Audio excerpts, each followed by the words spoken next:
বন্ধুরা, আজকে একটা নতুন গল্প নিয়ে আসলাম তোমাদের মাঝে। এটা সত্য এবং বাস্তব জীবনের ঘটনা। শেষ পর্যন্ত শোনার অনুরোধ রইল। শুনলে তোমার মধু চলে আসবে। দেরি না করে চলো শুরু করা যাক। গভীর রাতে ঘুমের মধ্যে আমি অনুভব করলাম কেউ আমার সাথে যেন ভিন্ন রকম কিছু করার চেষ্টা করছে। এরকম পরিস্থিতিতে হঠাৎ করে আমার ঘুম ভেঙে যায়। আমি ঘুম থেকে উঠে দেখি কাকিমা আমার সাথে কেমন জানি করছে। আমি বললাম, কাকিমা, আপনি আমার সাথে কি করছেন? কাকিমা আমাকে বলল, আমি তোমার সাথে কি করছি? তুমি দেখছো না তুমি এত কথা বলছো কেন? আমি যা করছি তুমি আমাকে তা করতে দাও। কাকিমার ধমকে আমি খুব ভয় পেয়ে গেলাম। আমি বললাম, আচ্ছা ঠিক আছে কাকিমা, তোমার যা মন চায় তা কর। তারপর হঠাৎ করে কাকিমা যেন একটু উন্মাদ হয়ে গেল। উন্মাদ হয়ে কাকিমা এই জল বৃষ্টির রাতে আমার সাথে যা করল তা শুনলে বন্ধুরা তোমাদের মাথা গরম হয়ে যাবে। বন্ধুরা, গল্পটি অনেক অনেক ইন্টারেস্টিং। আশা করি গল্পটি শুনিয়ে তোমরা অনেক মজা পাবে। বন্ধুরা, তোমাদের নিকট আমার ছোট্ট একটি অনুরোধ, তোমরা দয়া করে আমার চ্যানেলটিকে সাবস্ক্রাইব করে আমাকে সাপোর্ট করবে। হ্যালো বন্ধুরা, আমি ফারদিন, এটা আমার ছদ্মনাম। বর্তমানে আমার বয়স 25। আজকে আমি তোমাদের মধ্যে যে গল্পটি বলল তখন আমার বয়স ছিল 13 কিংবা 14। আমার কাকা ছিল একজন ছোটখাটো ব্যবসায়ী। মাঝে মধ্যেই কাকা যখন ব্যবসার কাজে বিভিন্ন জায়গায় চলে যেত তখন 3 দিন 4 দিন এমনকি 1 সপ্তাহ পর্যন্ত বাইরে থাকত। যখনই কাকা বাড়িতে থাকত না তখনই কাকিমাদের বাসায় আমাকে থাকতে হতো। কারণ এক হচ্ছে কাকিমার বিয়ে হয়েছে মাত্র বছর 2 হয়েছে, কাকিমা এখনো কোনো সন্তানাদি হয়নি। 2 হচ্ছে কাকিমা একলা একলা থাকতে অনেক ভয় পেত। কাকা যখন ব্যবসার কাজে বিভিন্ন জায়গায় চলে যেত বাড়িতে আসতে পারত না, তখন কাকিমা একলা একলা রাতে থাকতে পারত না, খুব ভয় পেত। আমাদের বাড়িটা খুব নির্জন ছিল। আমাদের বাড়িতে আর কোনো ছেলে মেয়ে ছিল না।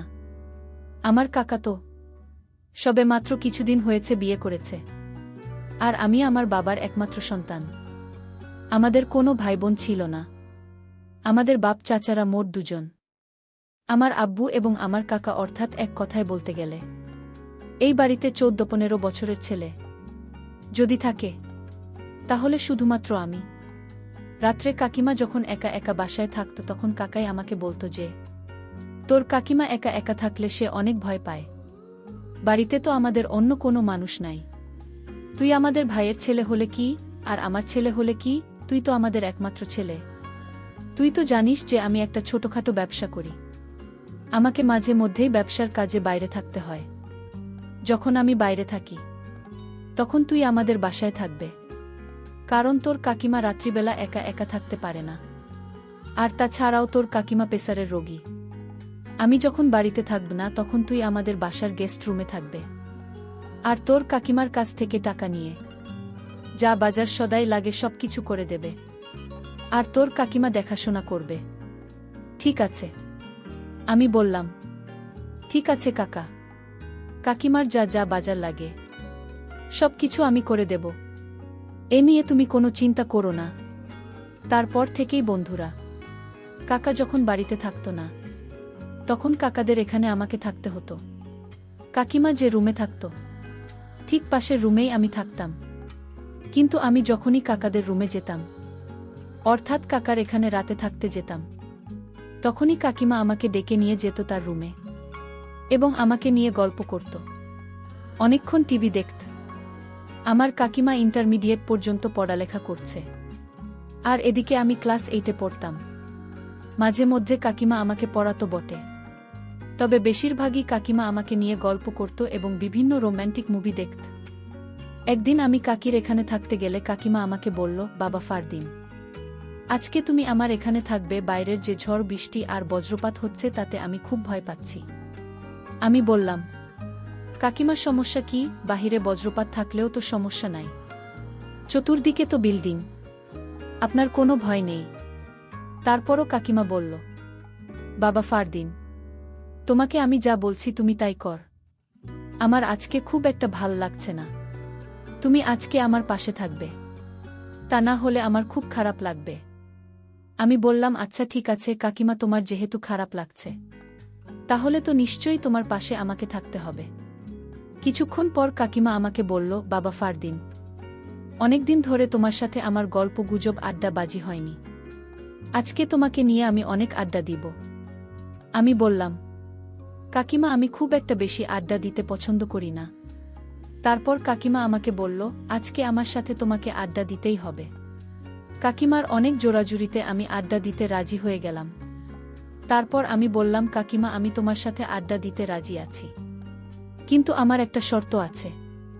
কাকিমা আমাকে বলল, বাবা ফারদিন কি শর্ত তোমার?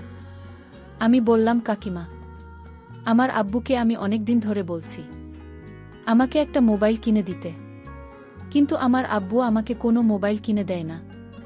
কাকিমা তোমার সাথে আমি সারা রাত ধরে আড্ডা দেব, তুমি যতক্ষণ মন চায় তখন আড্ডা দিব, কিন্তু তোমাকে আমার একটি মোবাইল কিনে দিতে হবে।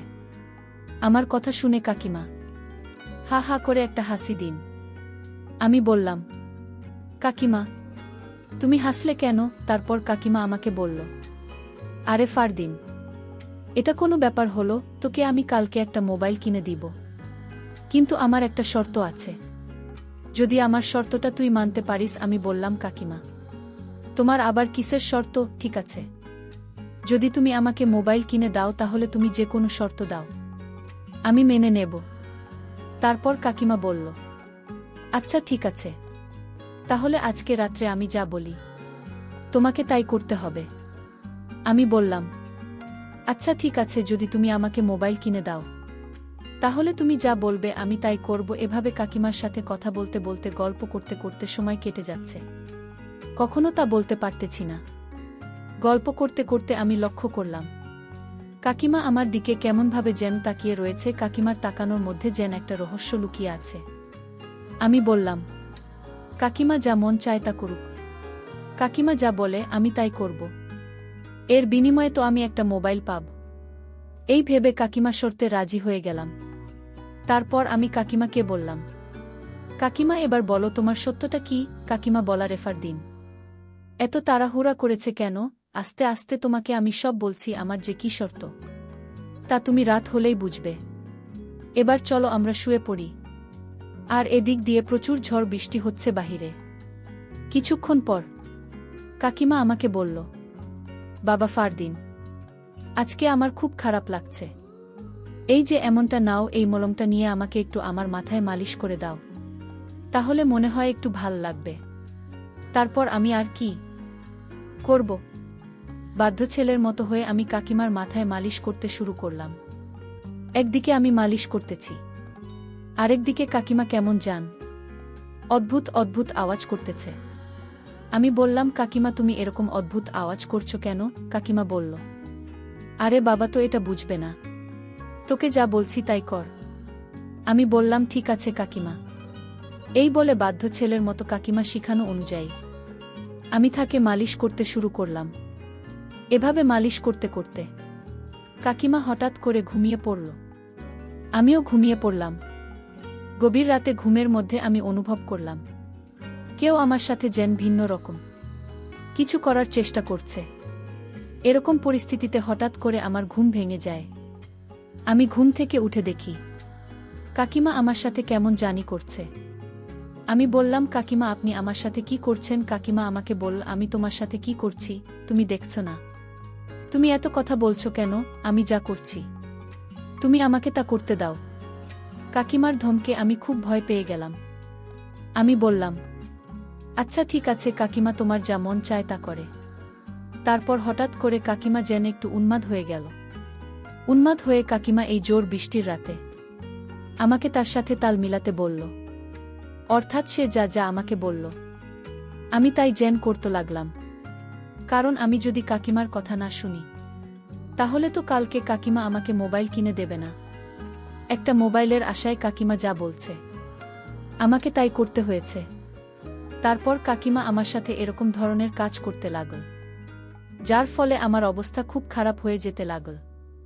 তারপর আমি কাকিমাকে বললাম, কাকিমা তুমি আমাকে যে কাজ করার ইঙ্গিত দিচ্ছে সেটা করা কি ঠিক হবে? কাকে জানতে পারলে মনে কষ্ট পাবে। তারপর কাকিমা আমাকে বলল, ফারদিন তোমার কি মোবাইল লাগবে না? আমি বললাম যে কাকিমা লাগবে। তোমার যদি মোবাইল লাগে তাহলে তোমাকে আমার সাথে আজকে একটা কিছু করতে হবে, তাহলেই কেবল তুমি মোবাইল পাবে।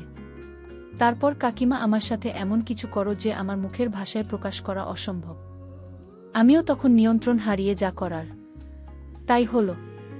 তারপর কাকিমার ইচ্ছামতো আমার সাথে অনেকক্ষণ বিনোদন করল। তারপর একটা পর্যায়ে তিনি ক্লান্ত হয়ে গেলেন। তারপর আমি কাকিমাকে বিনয়ের সাথে বললাম, কাকিমা, কাকার সাথে কখনো এরকম কিছু বলবেন না। আপনাকে অনুরোধ করলাম, কাকে জানতে পারলে আমাকে মেরে ফেলবে। তারপর কাকিমা বলল, আরে পাগল, তুমি এই বিষয় নিয়ে কোনো চিন্তা করো না। তুমি তো আমার কোথায় রাখছো, তাই না? তোমার কাকা জানবে কি করে এখানে তুমি আর আমি ছাড়া তো কেউ নাই। ফারদিন, তুমি অনেক সুন্দর, তোমাকে আমার অনেক পছন্দ। তুমি কিছু একটা ছেলে, তোমাকে আমি অনেক ভালোবাসি, কিন্তু আমি তোমাকে কখনো বলতে পারি নাই। তোমাকে নিয়ে বিনোদন করা আমার অনেক দিনের শখ। আজকে তুমি আমার ইচ্ছা পূরণ করবে। ঠিক আছে ফারদিন। বন্ধুরা, তারপর আমি আর কি করব? আমিও তো একজন মানুষ, আমারও তো কিছু না কিছু আছে। তারপর যা হবার তাই হলো। অনেকক্ষণ বিনোদনের পর ক্লান্ত হয়ে পড়লাম। বন্ধুরা, দিনটি ছিল আমার জন্য অনেক রোমান্টিক, স্মরণীয়। বন্ধুরা, আজকে এই পর্যন্তই। আমি আবার আসব তোমাদের মধ্যে নতুন কোনো গল্প নিয়ে। বন্ধুরা, ভিডিওটি যদি ভালো লাগে তাহলে একটি লাইক দাও। বন্ধুরা, এরকম ধরনের ইন্টারেস্টিং ভিডিও পেতে তোমরা অবশ্যই আমার চ্যানেলটিকে সাবস্ক্রাইব করে আমাকে সাপোর্ট করবে। পরিশেষে তোমাদের সকলের নেক হায়াত কামনা করি। ভিডিওটি দেখার জন্য তোমাদের সকলকে অসংখ্য ধন্যবাদ।